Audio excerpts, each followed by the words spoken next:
My name is Suhani Height of grade 3B. My name is Apur Singhal of grade 3A from Foundation Academy. Today we are going to present the story of Lucy and the Fawn.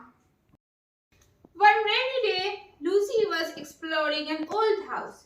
She saw a wardrobe in a dark room. She pulled open the door of the wardrobe and walked in. As she did so, it grew cold. Soon she could see trees and snow all around. Near a lamppost, she saw a strange creature carrying parcels. From the waist upwards, he was like a man, but his legs were like a goat's. Instead of feet, he had roofs. He was a fawn. When the fawn saw Lucy, he dropped his parcels in surprise. Read on to know what happened next. Character Lucy and Mr. Thomas, the fawn. Goodness gracious me. Good evening. Good evening. Excuse me, but are you a girl? My name's Lucy and of course I'm a girl. You are in fact human. Of course I'm a human. How stupid of me. But I've never seen a human being before. I'm delighted. My name is Thomas. I'm really pleased to meet you, Mr. Thomas. And may I ask, Lucy, how you come into Narnia? Narnia, what's that? This is the land of Narnia, where we are now. All that lies between the lamppost and the sea. And you, where have you come from? Through the wardrobe in the spare room. If only I had worked harder at geography when I was a little fawn. I would know all about those strange countries. It is too late now. But they aren't countries at all. It's only just back there. As you can see, it is winter in Narnia and has been for very long. We shall both catch a cold if we stand here talking in the snow. Why don't you come and have tea with me? Thank you very much, Mr. Thomas, but maybe I should go back. My cave is nearby. There will be a roaring fire and toast and cake. Well, it's very kind of you, but I shan't be able to stay long. If you walk with me, Lucy, I shall be able to hold the umbrella over both of us. That's the way. Now off we go. They soon reached the cave and had tea. Mr. Thomas told wonderful tales of life in the forest. Then they began to play little flute. Lucy enjoyed listening to the tunes, but she knew she could not stay for long. She had to go back.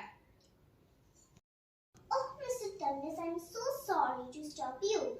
I do love that tune, but I must go home now. I only need to stay for a few minutes.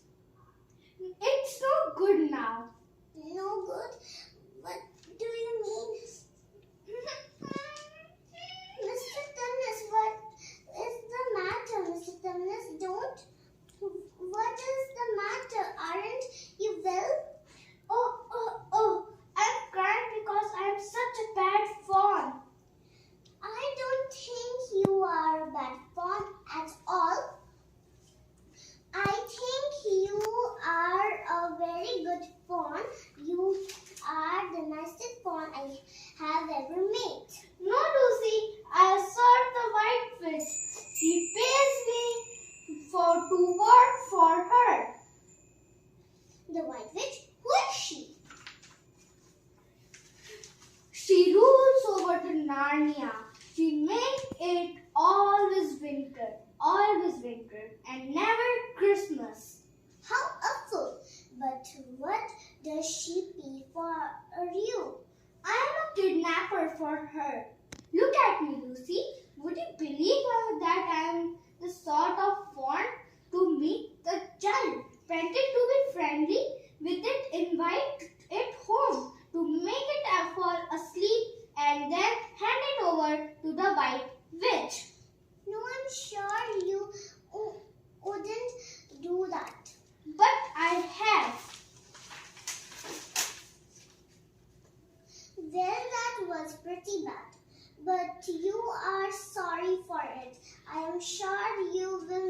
never do it again. Lucy, don't you understand? It isn't something I have done. I'm doing it right now. What do you mean? You are the child. I had orders from the White Witch that if ever I saw a child in the forest, I was to catch it and hand it over to her. Oh, but you won't, Mr. Tunnis. You won't, will you? I'm very sorry, Mr. Tunnis, but please let me go home. Of course I will, Lucy. I have to. I see that now. Of course, I can't give you up to the witch. Now, not now that I know you. But we must leave at once. I will see you back to the lamppost. Will you be able to find your way back from there? I'm sure I will.